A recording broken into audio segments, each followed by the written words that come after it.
right, y'all, we back with another reaction right here on ABP Reactions, and right now we finna see what happens when an Instagram model kills a rival influencer outside of a club. Crazy, man. Rest in peace to that young lady. Let's go. From X Factor finalist and Instagram influencer to accused murderer, prosecutors across the pond say a mega famous Instagram model is responsible for the death of another influencer, my God, allegedly mowing her down in a Mercedes outside a posh London nightclub as rumors swirl about an ongoing feud. A London-based Instagrammer is now behind bars, facing the most serious charge there is after allegedly running down a fellow influencer with her car and leaving her for dead. This comes after months of a reported feud between the pair, starting with one unfollowing the other, a potential romantic rival, and ultimately what English prosecutors are now calling murder. Romantic rival, which means we're sharing the same motherfucking... Okay, y'all fucking the same person. Today's scandal takes us across the pond to London, England. That's where this tragic event happened and where the two main players lived as well. So let's start with that, introducing everyone who was involved. First, there's 32-year-old Claudia Zakrzewska. Originally, she's from Poland, but Claudia made her mark on the world by showing off her luxurious lifestyle in England. She was a bona fide influencer, boasting 275,000 followers on Instagram alone. She was known for her beautiful photos, showing high-end clothes, fun and exciting trips, and just an overall enviable lifestyle. Then there's 29-year-old Gabrielle Carrington, known online as Riel UK. Gabrielle rose to fame back in 2013 when she appeared on the British show The X Factor. Back then, Gabrielle was part of a girl group called Miss Dynamics. Since then, though, she's continued to live her life in the spotlight in a way pretty similar. What the hell? I look like a totally different person right there. Similar to that of Claudia. She too posts to Instagram showing off amazing outfits, fun vacations, and a behind-the-curtain look at high-end parties. For her part, Nah, you gotta get the milkers up. Gabrielle's got a whopping 368,000 followers on Instagram. Nah, I don't like Gabrielle's whole facial structure. There's too much going on with her. Show us the other one. Needless to say, both of these women are major influencers. They both have very large followings and have leveraged their lifestyles into full-on careers. And that's where the drama allegedly begins. According to the influencer Lala, there's been some tension brewing from behind the scene for months. It seems to start with something very small. Claudia reportedly unfollowing Gabrielle on Instagram, but after that, it allegedly only got worse. There are multiple rumors circulating online. And hey, do y'all get mad when people unfollow y'all on Instagram? Do y'all look at that like a sign of disrespect? Like, damn, this motherfucker unfollowed me. They don't fuck with me no more. Do y'all read into unfollows that deep? Is it that deep for you? And when you unfollow somebody, is that what that means? Is that your intent? When you unfollow somebody, you want them to know, like, I don't fuck with you no more? Ah, man, this is a wild era we live in. Let me stress this. They are just rumors. They have not been officially confirmed. But some sources on Twitter or X say they were fighting over a man.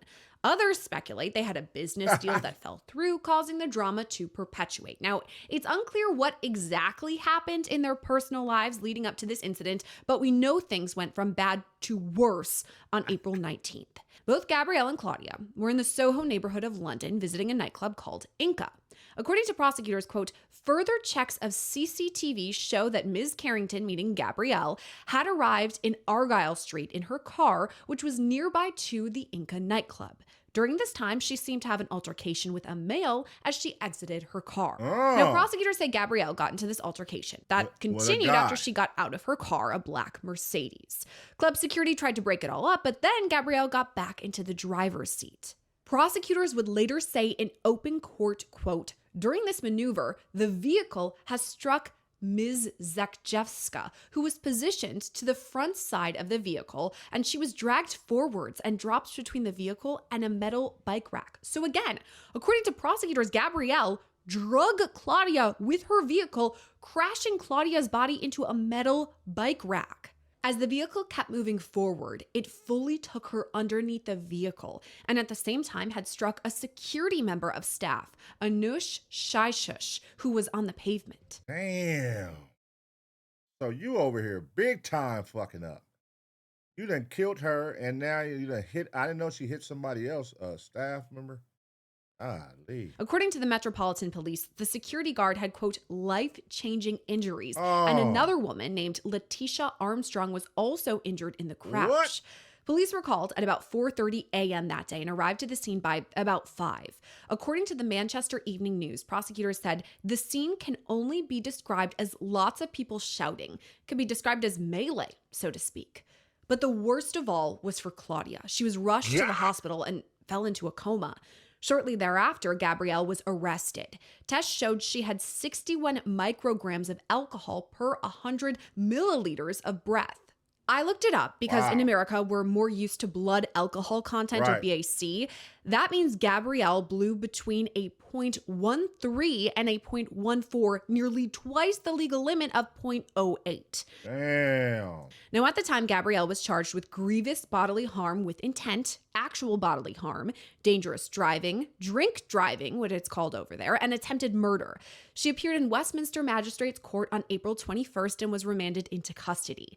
She didn't enter a plea, but according to the Manchester Evening News, she made a heart symbol with her hands towards her family and friends who were sitting in the courtroom. Now, those initial charges for Gabrielle are very serious, but they have now been bumped up to the most severe charge a person can face: murder, after Claudia died on April 25th. Man. Will you look at those? I mean, damn, man. God damn, rest in peace to this young lady, man. Why the fuck? Why you have to take her away, bro? Was it worth it? Was it worth it? You gotta make better decisions, man, when you drunk. You drunk driving, then on top of that, you murdering people, then you not only murdering her, you hitting other people with life-changing injuries. You probably done made this man gotta get his leg amputated or something. Damn, man. That's crazy. The Metropolitan Police released a statement after her death, reading in part, quote, "We would like to express our deepest sympathies to Claudia's family and friends in light of this tragic update. Our thoughts are also with everyone impacted by this incident. Yeah. We recognize that this case has generated significant interest and discussion on social media. Damn. However, we would urge the public to refrain from further speculation. We also ask that people do not share graphic footage out of respect for Claudia's loved ones and for those who have been injured. The circulation of such material could also undermine our ongoing criminal investigation and potentially prejudice future court proceedings." Yeah. In a world where everything is curated for social media, these two Damn. influencers found out the hard way that you can't delete a real-life tragedy once the scrolling stops. And now to dive even deeper into this case, for that, we're going to bring on today's guest. It's international law attorney and friend of Scandal, David Tafuri. David, great to see you. Thanks for coming on. And I guess let's start with this question. Now our defendant, she originally faced attempted murder. Now she's facing the charge of murder. I mean, do you think it's justified to bump up that charge? Nigga, she died, motherfucker. Yes, it's justified. She ran her. It's clear as day. It's on video. There's no denying nothing. You have all these, you're at a club, you are two influencers, people are going to record, and that's exactly what they did. They started recording two influencer popular girls fighting, then they also recorded you get behind the wheel of your car, and while she was in the front, you ran her over. Yeah, like, what are you talking about? Yes, I do. It's because the victim passed away. And so they initially charged attempted murder while she was still alive, being treated. Unfortunately, the treatment didn't work and she wasn't able to be saved. And so now it's murder, and murder requires intent, mens rea, and it looks like that might be possible that they can prove that, but that's going to be the hurdle for the prosecution to be successful in getting a conviction on the murder charge.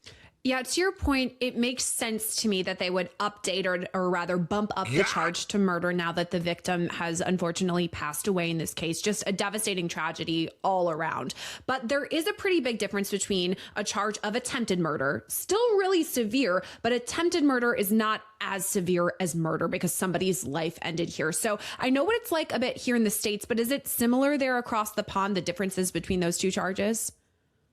Sure, it is. I mean, the sentence is going to be a lot heavier as a result of this now being bumped up to a murder charge. Speaking of bump, my boy for sure look like he do coke, huh? He for sure be playing with that motherfucking long ass nose. And so for sure, because it's a very serious charge, this will be a jury trial in Crown Court in the UK. I believe it's going to be She look like one of them girls that used to be fat and now they skinny and now they popping and they still hate all the pretty bitches because even though they skinny now, they still feel fat in their head. You know what I'm saying? Y'all know what I'm talking about. Y'all know what I'm talking about. the Old Bailey in London, and the jury will have to weigh the evidence to decide whether they find that she was guilty. Yeah, you mentioned Old Bailey, and I had heard that before. When I was researching this, it kind of triggered my memory. I want to say Kevin Spacey was seen there. It's kind of like a big deal court. And I know it's different here where it's like based on jurisdictions. This happened in London. But can you explain anything to me about that court that I might not already know?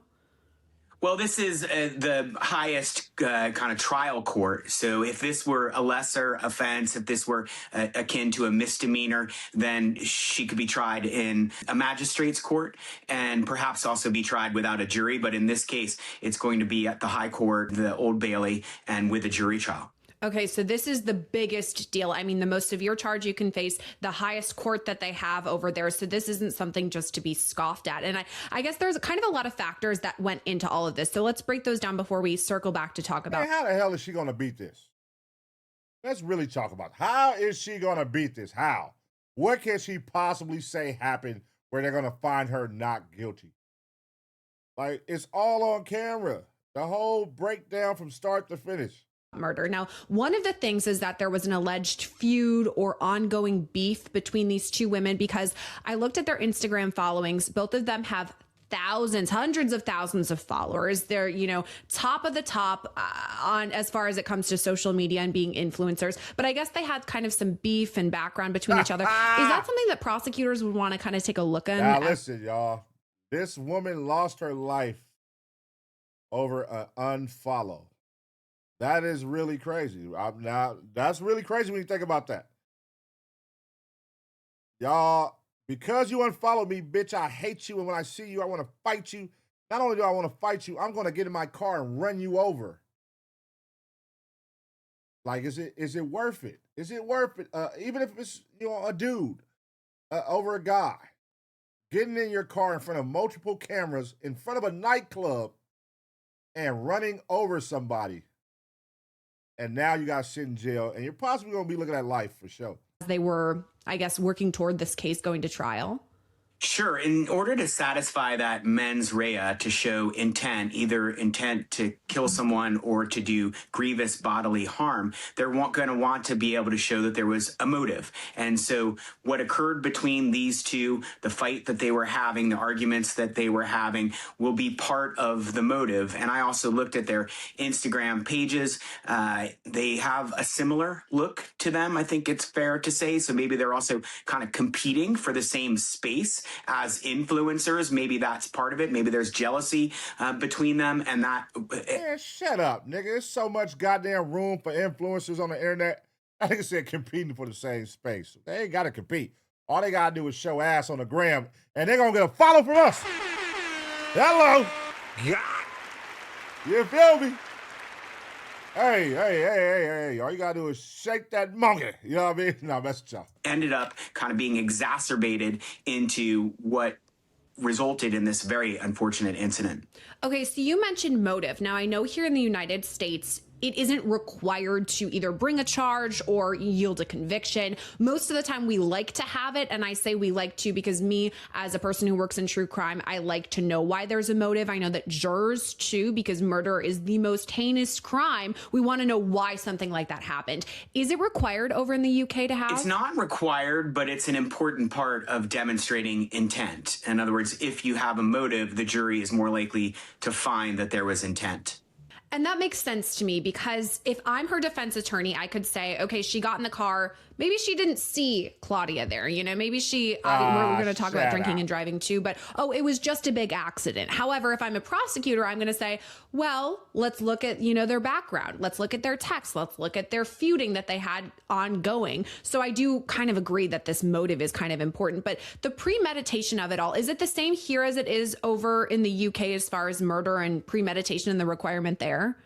Yeah, premeditation is going to be part of the analysis because that would also show that there was intent. But I don't think you need premeditation to find to have a guilty charge on murder. You just have to have that mens rea, that level of intent that you intended to either cause serious, grievous bodily harm, which is the term that the UK uses, or you intended to kill the person. But you could have developed that intent a very short time before the incident happened. Hey, what is the sentencing like over there in London when, you know, you get a murder? You know what I mean? Or do they do like the 25 to life, 100 years, like, or is it like a slap on the wrist? Or, and do they have death penalty over there? What do they have over there? I'm out the loop on what London got going with their judicial system. Do they got death penalty? Do they what? What do you have? Anything? Do y'all know? Let me know. Okay, so let's talk about intent, the mens rea that you keep bringing up here. Because that's what prosecutors say happened, that our defendant, Gabrielle, she had this intent, this mens rea to kill the victim. However, is her defense just going to say, like I said, it was an accident, this, you know, a terrible tragedy shouldn't have happened? But is that, do you think, the route that they're going to go? Well, I don't think we have any information about what defense they are going to raise, but you can assume that would perhaps be the best defense that they have, unless there are other facts that we don't know yet. But given that there were eyewitnesses to this incident, and I believe it was also recorded. Who you looking at, girl?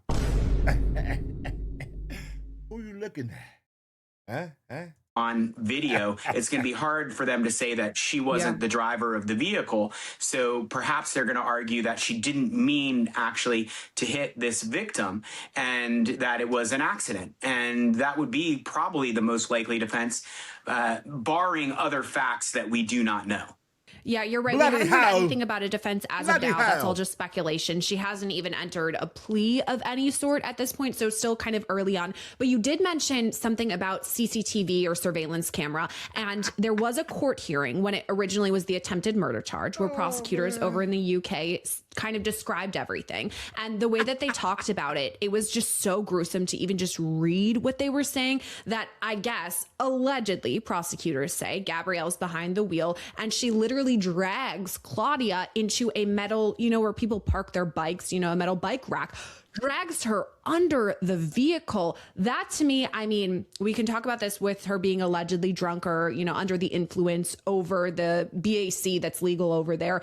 But that to me is, it's just extra heinous of a way, you know, a vehicle versus a human who's not in a vehicle. I mean, is that something the prosecutors would highlight? Hey, they have the video on the internet. Clearly, they're not going to show it on here because they would have showed it by now. But they have the video, and you can hear when they're fighting, one of them yell out, "She's fucking my man." It was something along those lines. Like, she fucked my nigga, she fucking my man. It was something like that. Like, basically saying this bitch is having sex with my dude. Or had sex with my dude. She's saying, so when they're yelling this shit out. It's all documented, y'all. You can go watch the whole shit. It's on Instagram. Y'all probably find the unedited version on X. Well, I think that's going to impact the jury and might inflame the emotions of the jury. And I assume the jury is going to get to see this video, which, as I understand and you alluded to, is very gory and detailed. And the prosecution urged people not to be forwarding that video around. But the jury is probably not going to be spared that video. And it's likely to play a part in how they look at this case. And certainly, as you mentioned, if she had a chance to stop after she initially hit the victim and she continued to drag her, that also may play into the question of whether she had intent. You're right. There's a lot of witnesses plus this video. So let's say, you know, she's screaming her name. I'm making this up. This is all speculation. But if she's like, F you, I want you to die, something like that, where she knows what she's doing, that's a major red flag. Again, speculation. Of course, both sides are going to have to take a look at the video, interview the witnesses that are around. But at the very least, you mentioned this, that the Metropolitan Police said, please don't share this video. It's My. You sure look good tonight. God damn. traumatizing enough for rest in peace, sir. Claudia and her family to have to live through a loved one, 32, very young woman, beautiful, to be killed in this way. But then on top of that, if we're sharing this around, it's very Take the other one instead. hurtful to them. No, that was me. Sorry. Don't take neither one of them. I'm sorry. Oh my God, look at this bitch.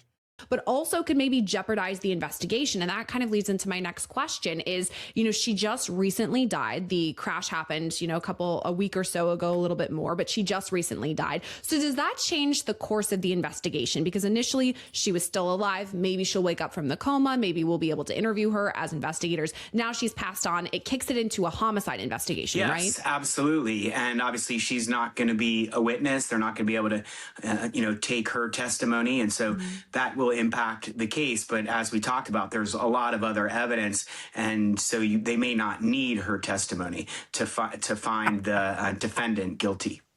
I've talked about this a couple of times, mentioned it, but I want to ask you about it specifically. So driving under the influence here, I know it varies state to state, but it's pretty severe. I mean, drinking and driving, a lot of people die from it. It's a tragic thing that happens. And we in the United States, I know you can spend some pretty hefty time behind bars. What is it like over there in the UK if she's over the legal limit?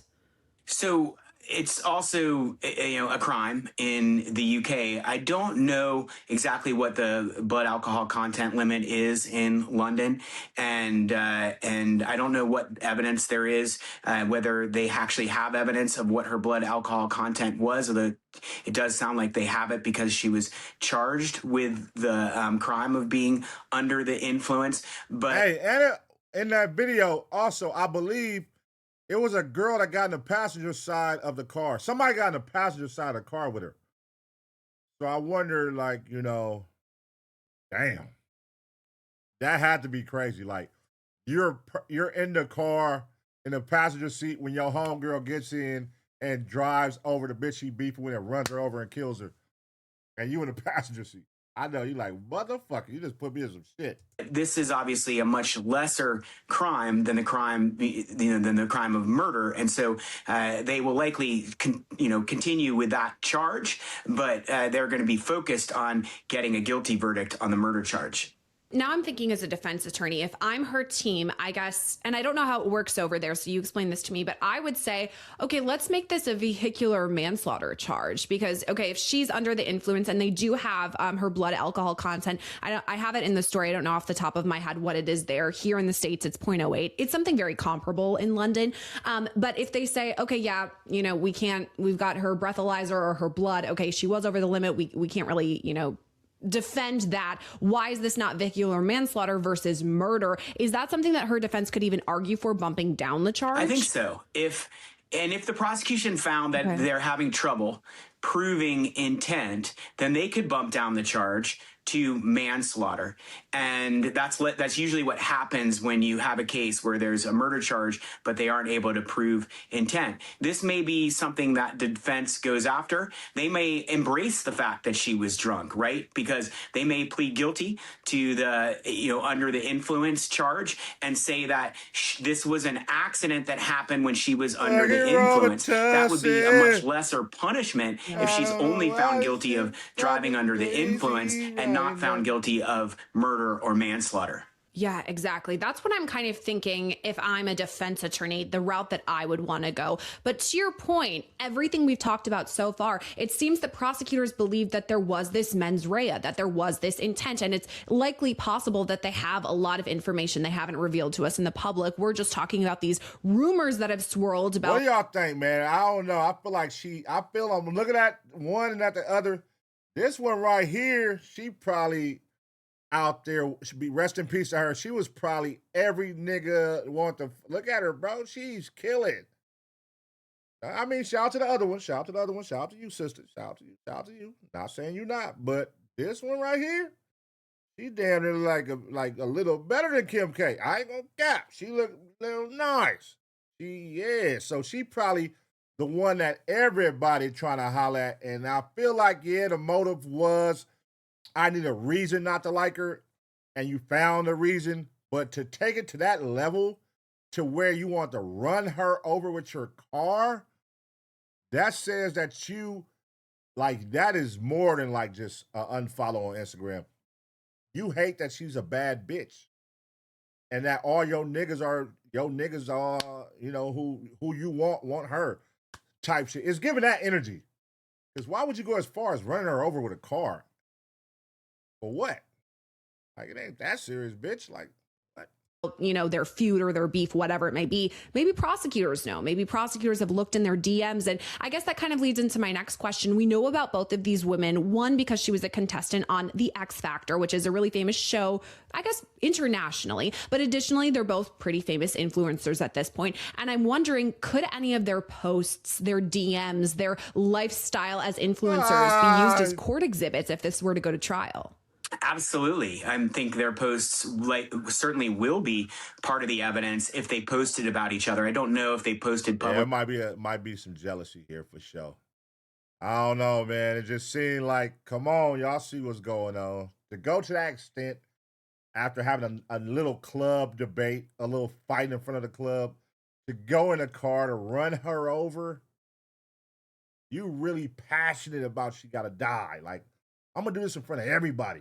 About each other, but as you mentioned, their direct messages with friends or if they were communicating with each other will also be an important part of the evidence. My guess is there's a very long and evolved story here that created this beef that got exacerbated into this conflict that ultimately resulted in this murder charge. I wonder if she was on OnlyFans. And so it's going to be a very interesting story to follow to get a better understanding of the motive and how do two women who are famous, who seem to have luxurious lives, end up in this situation where one is dead and one is likely going to spend a lot of time in jail. Yeah, they both have lives that if you're just scrolling through, I find myself even doing this where I'm looking and I'm like, oh my God, I wish I had their lives. Look at their clothes, look at their vacations. This looks so amazing. And yet, oh my God, I wish I had their lives. You low self-esteem bitch. What do you mean? Oh my God, I wish I had their lives. Who the fuck looking at somebody's Instagram and says that? Oh my gosh, I wish I had their lives. Man, what? Why? Just because she posting pretty pictures and shit? Bitch, her life might be fucked up when them goddamn lights cut off and she gotta live in the real world. Man, you know them girls that they be looking good as fuck, but they don't be having no spot. A lot of them don't. They be living with their homegirls. They be borrowing clothes, and then some of them gotta fuck their way to the top. That's the only way they could survive out here. They gotta fuck a ball player or fuck somebody with money.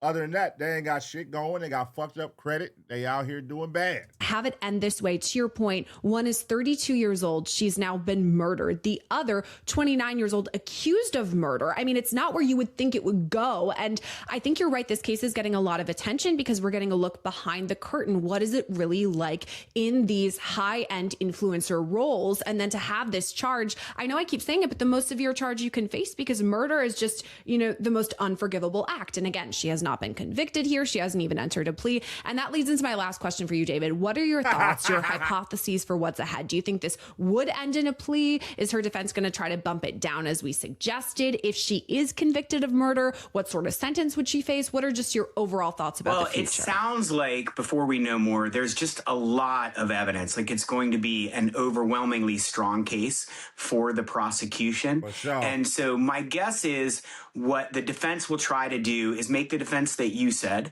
And if that is not successful, they will try to do a plea where they plead to manslaughter, plead guilty to manslaughter in order to get a lesser sentence. That's how I would guess it's going to turn out. But again, we need to stay tuned and figure out what other facts are out there. What defenses does she possibly have? And perhaps she's going to argue there was an element of self-defense. She thought he was going to attack. She was going to be attacked. But of course, that's very flimsy because she got in her vehicle. She was already protected from her. So it'll be very interesting to see what the defense comes up with. But my guess is perhaps trying to plead to a lesser crime.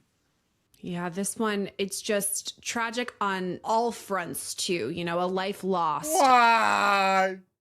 Why? Oh, damn, man. Look at that. Why you have to hate? And you know what's crazy?